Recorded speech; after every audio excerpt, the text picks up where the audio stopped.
ನಮಸ್ಕಾರ ಕಲಬುರ್ಗಿ. ಎಲ್ಲರೂ ಹೆಂಗಿದ್ದೀರಿ? ಆರಾಮಿದ್ದೀರಿ? ನಾವಂತರೂ ಮಸ್ತ್ ಇದ್ದೀವಿ ನೋಡ್ರಿ. ನೀವೆಲ್ಲ ಆರಾಮಿದ್ದೀರ ಅಂತ ಅಂದ್ಕೊಂಡು ಇವತ್ತಿನ ವಿಡಿಯೋನ ಸ್ಟಾರ್ಟ್ ಮಾಡಮ್ರಿ. ಬರ್ರಿ ಫ್ರೆಂಡ್ಸ, ಇವತ್ತಿನ ವಿಡಿಯೋ ಏನಪ್ಪ ಅಂತಂದ್ರೆ ನಮ್ಮ ಒಂದು ಎರಡು ಮಾತಾಡ್ಬೇಕಂತ ನಾನು ಇವತ್ತು ವಿಡಿಯೋ ಮಾಡ್ತೀನಿ ರೀ ಫ್ರೆಂಡ್ಸ್. ಅದು ಏನಪ್ಪ ಅಂತಂದ್ರೆ ಮೊನ್ನೆ ಬಾಂಗ್ಲಾದೇಶದಲ್ಲಿ ನಡೆದಂಥ ಘಟನೆ ಬಗ್ಗೆ ಒಂದೆರಡು ಮಾತು ಹೇಳೋಕ್ಕೆ ಇಷ್ಟಪಡ್ತೀನಿ ರೀ. ಆ ಮಾತು ಏನಪ್ಪ ಅಂತಂದ್ರೆ ಜೀವಂತ ಸುಟ್ಟು ಹಾಕಿದ ಒಂದು ವ್ಯಕ್ತಿ ಬಗ್ಗೆ. ಅವನು ಎಷ್ಟು ಕಷ್ಟಪಟ್ಟ ಜೀವ ಉಳಿಸ್ಕೊಳಕ್ಕೆ ಎಷ್ಟು ಇದು ಮಾಡ್ದ, ಆದರೂ ಅವನಿಗೆ ಆ ಬಾಂಗ್ಲಾದೇಶದ ಘಟಕರು ಬಿಡಲಿಲ್ಲ. ಎಷ್ಟು ನರಕ ಯಾತನೆ ಕೊಟ್ಟು ಸಾಯಿಸ್ಯಾರ ಅಂತಂದ್ರೆ ಹೇಳೋಕ್ಕಾಗದೇ ಇರೋಷ್ಟು, ನಮ್ಮ ಕಣ್ಣಿಲ್ಲಿ ನಮಗೆ ನೋಡೋಕ್ಕಾಗದೇ ಇರೋಷ್ಟು ನಮಗೆ ಎಷ್ಟು ನೋವಾಗ್ತಿದೆ ಅಂತಂದ್ರೆ ತಂದೆ ತಾಯಿಗೆ ಅವ್ರ ಹೆತ್ತ ತಂದೆ ತಾಯಿಗೆ ಅವ್ರ ಮನೆಯವರಿಗೆ ಎಷ್ಟು, ಅವ್ರ ಕುಟುಂಬದವ್ರಿಗೆ ಎಷ್ಟು ನೋವು ಅಲಕ್ಕಿಲ್ಲ. ಪ್ಲೀಸ್ ಎಲ್ಲರೂ ಮನೆಗೆ ಒಂದು 10 ನಿಮಿಷದಾಗಲಿ 5 ನಿಮಿಷದಾಗಲಿ 1 ನಿಮಿಷದಾಗಲಿ ವಿಡಿಯೋ ಮಾಡಿ ನಾವು ಹಿಂದೂ ಧರ್ಮಕ್ಕಾಗಿ, ನಾವು ನಮ್ಮ ಧರ್ಮಕ್ಕಾಗಿ ಸಿದ್ಧವಾಗಿದ್ದೀವಿ. ಜೀವ ಕೊಡೋಕ್ಕಾಗಲಿ, ಒಂದು ಜಗಳ ಮಾಡೋಕ್ಕಾಗಲಿ, ಯುದ್ಧಕ್ಕಾಗಲಿ ನಾವು ತಯಾರಾಗಿದ್ದೀವಿ ಅಂತ ಒಂದೇ ಒಂದು ವಿಡಿಯೋ ಮಾಡಿ ನೀವು ಹಾಕಿದ್ರೆ, ಯಾವನು ವಿಡಿಯೋ ಮಾಡಿ ಹಾಕಿದ್ರೆ ಇಷ್ಟು ಜನ ಇದ್ದಾರಂತ ಅವ್ರಿಗೂ ಗೊತ್ತಾಗುತ್ತೆ. ಅದಕ್ಕೆ ನಾನು ಕೇಳ್ಕೊಳ್ಳೋದು ಒಂದೇ ಫ್ರೆಂಡ್ಸ, ಇವರೇನು ಹಿಂದೂ ಧರ್ಮದಲ್ಲಿ ಇವರೇನು ಗೋಟಿ ಆಡ್ಕೊತ ಕುಂತಾರಂತ ಅಂದ್ಕೊಂಡಾರೋ ಏನು ಮಾಡ್ಯಾರೋ ಗೊತ್ತಿಲ್ಲ. ಅವರು ಬಾಂಗ್ಲಾದೇಶದವರಾಗಲಿ, ಪಾಕಿಸ್ತಾನದವರಲ್ಲಿ, ಚೀನಾದಲ್ಲಂತರೂ ನಮ್ಮ ಆಂಜನೇಯ ಸ್ವಾಮಿಗೆ ಆಟ ಆಡ್ದಂಗೆ, ಫುಟ್ಬಾಲ್ ಆಡ್ದಂಗೆ ಆಡಿ ಬಿಟ್ಟಾಕ್ಲತ್ತಿರು. ಅದು ನೋಡೀನಿ. ಮತ್ತು ಬಾಂಗ್ಲಾದೇಶದಲ್ಲಿ ಭಾರತ ಮಾತೆಗೆ ಒಂಥರ ಆ ನೇಚರ್ ಬಗ್ಗೆ ಏನು ಹೇಳಬೇಕು ಅಂತಂದ್ರೆ ಅದು ಹೇಳಕ್ಕೆ ಆಗಂಗಿಲ್ಲ. ಅಷ್ಟು ನೀಚ ಕಟಕರು ಅದಾರಂತ ನಂಗೆ ಗೊತ್ತಿರಲಿಲ್ಲ. ನಮ್ಮ ಭಾರತ ಮಾತೆಗೆ ಮೈ ಮೇಲಿಂದ ಬಟ್ಟೆ ತೆಗೆದು ಹಿಂಗೆ ಮೈ ಕೈ ಎಲ್ಲ ಮುಟ್ಟೋದು ಈ ರೀತಿ ಎಲ್ಲ. ಅವ್ರೇನು ಸುಮ್ಮನೆ ಸಾಯೋದಿಲ್ಲ, ಸಾಯೋ ಟೈಮ್ನಾಗ ಹುಳ ಬಿದ್ದು ಹೋಗ್ತಾರೆ. ಏನಪ್ಪ ಅಂತಂದ್ರೆ ಇಷ್ಟು ಹೊಡೆದು ಮಾಡಿ ದೀಪಕ್ ಅಣ್ಣನ ಬಗ್ಗೆ ಏನು ಹೇಳಿದ್ರು ಕಡಿಮೆ ಪಾಪ. ಏನೋ ಅಲ್ಲಿ ಇದ್ಕೊಂಡು ಜೀವನ ಸಾಗಿಸ್ತಾ ಇದ್ದ, ಮನೆಯವ್ರಿಗೆ ನೋಡ್ಕೊತಾ ಇದ್ದ. ಒಂದು ತಂಗಿ ತಾಯಿ ತಂದಿದ್ರು, ಅವನು ಅಲ್ಲಿ ಕೆಲಸ ಮಾಡ್ಕೊಂಡು ಮನೆ ನೋಡ್ಕೊತಾ ಇದ್ದ. ಹೀಗೆ ಮಾತಿಗೆ ಬಂದಾಗ ಅಂದಿದ್ದಾನೆ ಎಲ್ಲ ಧರ್ಮ ಒಂದೇ ಅನ್ನೋ ಒಂದು ಮಾತಿಗೆ ಅವನಿಗೆ ಹೊಡೆದು ಇಲ್ಲೇ ಅರ್ಧ ಜೀವ ರೋಡ್ ಮೇಲೆ ತೆಗೆದು ಇನ್ನು ಅರ್ಧ ಜೀವ ಗಿಡಕ್ಕೆ ಕಟ್ಟಿ ಜೀವಂತ ಪೆಟ್ರೋಲ್ ಹಾಕಿ ಸುಟ್ಟು ಹಾಕ್ಯಾರ್ರಿ. ಇಷ್ಟು ಕಟಕರು ಅದಾರಂತ ನನಗೆ ಹೀಗೆ ಗೊತ್ತಾಯ್ತು ರೀ ಫ್ರೆಂಡ್ಸ, ಇಂಥ ಕಟಕರ್ನೂ ಅದಾರ ಅಂತ. ಅವನು ಏನಾರ ಒಂದು ಅಂಥ ದೊಡ್ಡ ತಪ್ಪು ಮಾಡಿನಂತಂದ್ರೆ ಅದಕ್ಕೆ ಶಿಕ್ಷೆ ಕೊಡ್ಲಕ್ಕಂತ ಕಾನೂನಿತ್ತು. ಇವ್ರು ಯಾರು ಶಿಕ್ಷೆ ಕೊಡ್ಲಕ್ಕ? ಇವ್ರಿಗೇನು ಅಧಿಕಾರ ಐತಿ? ಇನ್ನೊಬ್ಬರ ಮೇಲೆ ದೌರ್ಜನ್ಯ ಮಾಡೋ ಅಧಿಕಾರ ಯಾವನಿಗೂ ಇಲ್ಲ, ಕಾನೂನು ಬಿಟ್ಟು. ಅಂದಮೇಲೆ ಇವ್ರು ಯಾಕೆ ಸುಡಬೇಕಿತ್ತು? ಇವ್ರಿಗೆ ಸುಮ್ಮನೆ ಬಿಡಲೇಬಾರ್ದು. ಇವತ್ತು ಅವನಿಗೆ ಸುಟ್ಟಂಗೆ ಅವ್ರಿಗೂ ನಾಳೆ ಸುಡಲೇಬೇಕು. ಅವರು ಈ ಭೂಮಿ ಮೇಲೆ ಇರಲೇಬಾರ್ದು. ಮತ್ತು ಬಾಂಗ್ಲಾದೇಶದವರು ಎಷ್ಟು ಜನ ಈ ಭಾರತ ದೇಶದಲ್ಲಿ ದುಡ್ಕೊಂಡು ತನ್ನ ಜೀವನ ಸಾಗಿಸ್ಕೊತಾ ಇದ್ದಾರೋ, ತನ್ನ ಜೀವನ ನೋಡ್ಕೊತಾ ಇದ್ದಾರೋ, ಅವ್ರಿಗೆ ನಮ್ಮ ಭಾರತ ದೇಶದಲ್ಲಿ ನೆಲೆ ಇಲ್ಲ, ಜಾಗ ಇಲ್ಲ. ನಮ್ಮ ಭಾರತ ದೇಶದಿಂದ ಅವ್ರಿಗೆ ಓಡಿಸ್ಬೇಕು. ನಮ್ಮ ಬಾಂಗ್ಲಾದೇಶದಲ್ಲಿ ನಮ್ಮ ಭಾರತ ದೇಶದಾಗ ಯಾರೂ ಇರಬಾರ್ದು.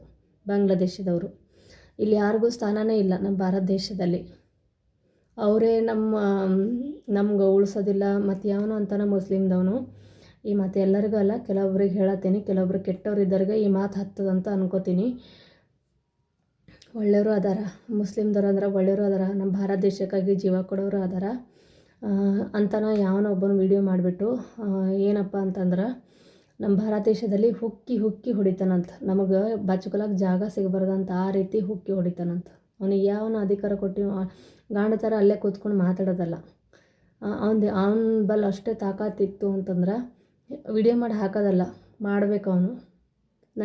ನಮ್ಮ ಹಿಂದೂ ಧರ್ಮದಲ್ಲಿ ನಮ್ಮ ಹಿಂದೂ ಪುರುಷರೆಲ್ಲರೂ ಏನು ಬಳೆಗೆ ಹಾಕೊಂಡು ಕುಂತಾರಂತ ಅಂದ್ಕೊಂಡವೋ ಏನು ಮಾಡೋ ಗೊತ್ತಿಲ್ಲ. ಮುಟ್ಟು ನೋಡಿ, ಒಬ್ಬನಿಗೆ ಸುಟ್ಟು ಹಾಕಿದಂಗಲ್ಲ, ಒಬ್ಬನಿಗೆ ಹೊಡೆದು ಹಾಕಿದಂಗಲ್ಲ.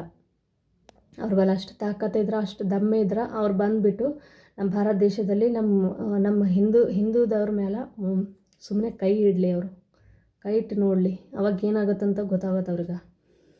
ಎಲ್ಲರಿಗೂ ಇಷ್ಟೇ ಕೇಳ್ಕೊಳ್ಳೋದು, ಆದಷ್ಟು ನಿಮ್ಮ ಕೈಲಾದಷ್ಟು ನೀವು ವಿಡಿಯೋ ಮಾಡಿ ಹಾಕಿ. ಮತ್ತು ನಿಮ್ಗೆ ಯಾರ್ಯಾರಿಗೆ ನಿಮ್ಮ ಹಿಂದೂ ಧರ್ಮದ ಮೇಲೆ ನಿಮ್ಗೆ ಅಭಿಮಾನ, ಪ್ರೀತಿ, ಆಕ್ರಂದನೆ ಇದ್ರೆ ನೀವು ಈ ವಿಡಿಯೋಗೆ ಲೈಕ್ ಕೊಡ್ತೀರಿ, ಕಮೆಂಟ್ ಮಾಡ್ತೀರಿ, ನಿಮ್ಮ ಅಭಿಪ್ರಾಯನ ತಿಳಿಸ್ತೀರಿ ಫ್ರೆಂಡ್ಸ. ಮೋದಿ ಆದಷ್ಟು ಕೇಳ್ಕೊಳ್ಳೋದು, ಇವತ್ತು ಹುಡುಗನಿಗೆ ಎಷ್ಟು ಅನ್ಯಾಯ ಆಗಿದೆ ಅದಕ್ಕೆ ತಕ್ಕಂಗೆ ಅವ್ರಿಗೂ ಶಿಕ್ಷೆ ಆಗಲೇಬೇಕು.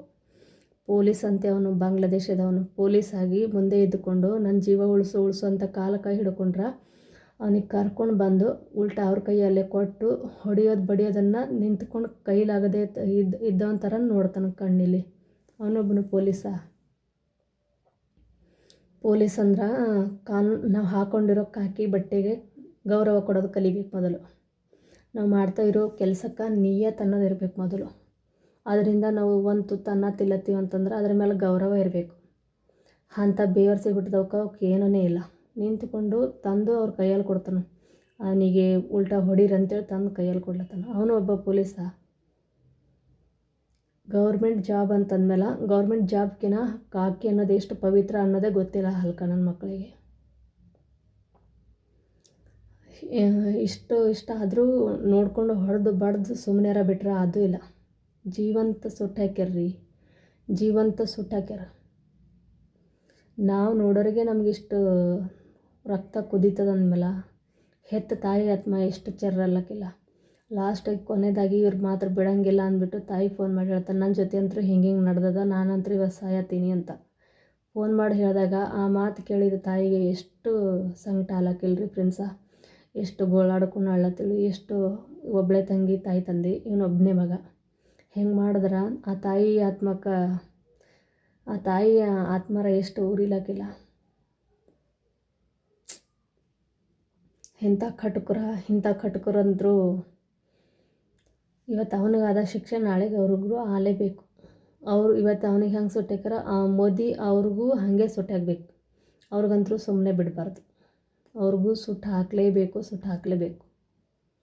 ನಮ್ಮ ಹಿಂದೂ ಧರ್ಮದವ್ರ ಮೇಲೆ ಕೈ ಮಾಡ್ಲಿಕ್ಕೆ ಅವ್ರು ಇನ್ನೂ 10 ಸರಿ ಯೋಚನೆ ಮಾಡ್ಬೇಕು. ಇನ್ನೊಂದು ಸರಿ ಮುಟ್ಲಕ್ಕೆ 10 ಸರಿ ಯೋಚನೆ ಮಾಡ್ಬೇಕು. ಹಂಗೆ ಮೋದಿ ಮಾಡ್ಬೇಕು. ಇದಕ್ಕೆಲ್ಲ ನೀವೇನಂತೀರ ಪ್ಲೀಸ್ ಕಮೆಂಟಲ್ಲಿ ತಿಳಿಸ್ರಿ. ಬಾಯ್ ಫ್ರೆಂಡ್ಸ. ವಿಡಿಯೋ ಇಷ್ಟ ಆಗಿದ್ರೆ ಲೈಕ್ ಮಾಡಿ, ಶೇರ್ ಮಾಡಿ, ಮತ್ತು ಆದಷ್ಟು ಶೇರ್ ಮಾಡಿ. ನಾವು ಇದ್ದೀವಿ ಅಂತ ತೋರಿಸ್ಕೊಳ್ರಿ. ಎದ್ದು ನಿಲ್ರಿ. ನಮ್ಮ ಭಾರತ ದೇಶಕ್ಕಾಗಿ ನಾವು ಇದ್ದೀವಿ ಅಂತ ತೋರಿಸ್ಕೊರಿ. ಬಾಯ್ ಫ್ರೆಂಡ್ಸ. ಮತ್ತೆ ಸಿಗ್ತೀನಿ ರೀ ಮುಂದಿನ ಲಾಗೊಳಗೆ. ಬಾಯ್ ರೀ.